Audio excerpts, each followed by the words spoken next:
শংকৰদেৱ সংঘৰ নলবাৰী আঞ্চলিক শাখাৰ ৩৬ সংখ্যক বাৰ্ষিক অধিৱেশন।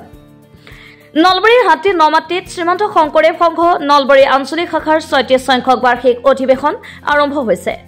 নলবাৰী আঞ্চলিক শাখাৰ ৩৬ সংখ্যক বাৰ্ষিক অধিৱেশন আজিৰে পৰা দুদিনীয়া বনাঢ্য কাৰ্যসূচীৰে আৰম্ভ হৈছে। ৩৬ সংখ্যক বাৰ্ষিক অধিৱেশনত আজি প্ৰথম দিন। ৰাতিপুৱা আমাৰ নাম প্ৰসংগ হ'ল, তাৰ পাছত আমাৰ দ্বাৰ উন্মোচন হ'ল, তাৰপিছত বৃক্ষৰোপণ, তাৰপিছত আমাৰ মঞ্চ উদ্বোধনী হ'ল আৰু এতিয়ালৈকে মঞ্চত বিভিন্ন ধৰণৰ অনুষ্ঠান আমাৰ চলি আছে। আজি ৰাতিপুৱা প্ৰাতঃ প্ৰসংগৰে অনুষ্ঠান আৰম্ভ কৰা হয়।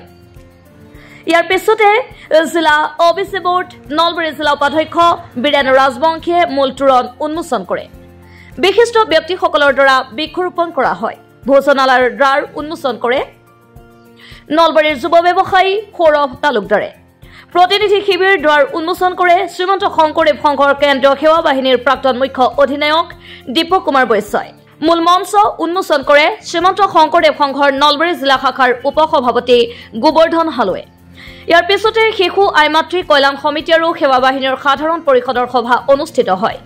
সভাপতিত্ব কৰে শ্ৰীমন্ত শংকৰদেৱ সংঘৰ সভাপতি সদানন্দ বৈশ্যই। বিয়লিৰ ভাগত প্ৰতিনিধি সভা অনুষ্ঠিত হয়। সন্ধিয়া সাংস্কৃতিক অনুষ্ঠানৰ আয়োজন কৰাৰ লগতে কাইলৈ সাংস্কৃতিক সন্ধিয়াৰ বিশেষ আকৰ্ষণ তথা জনপ্ৰিয় কণ্ঠশিল্পী বিপিন চাওদাং আৰু তনয় চাওদাঙে গীত পৰিৱেশন কৰিব বুলি উদ্যোক্তাসকলে জানিবলৈ দিয়ে।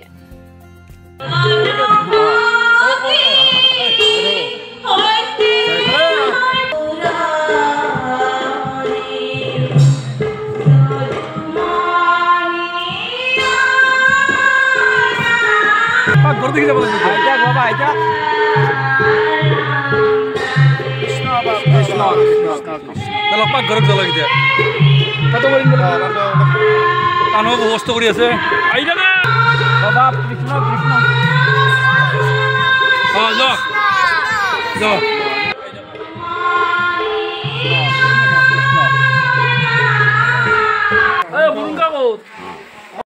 এহাজাৰ মানুহৰ খানা এই মহাপ্ৰসাদটো প্ৰায় যোগাৰ কৰিছোঁ আৰু যদি আমাৰ পিছৰ ফালে লাগে আমি আৰু যোগাৰ কৰাৰ কাৰণে আমি প্ৰস্তুত কৰি আছোঁ বৰ্তমান।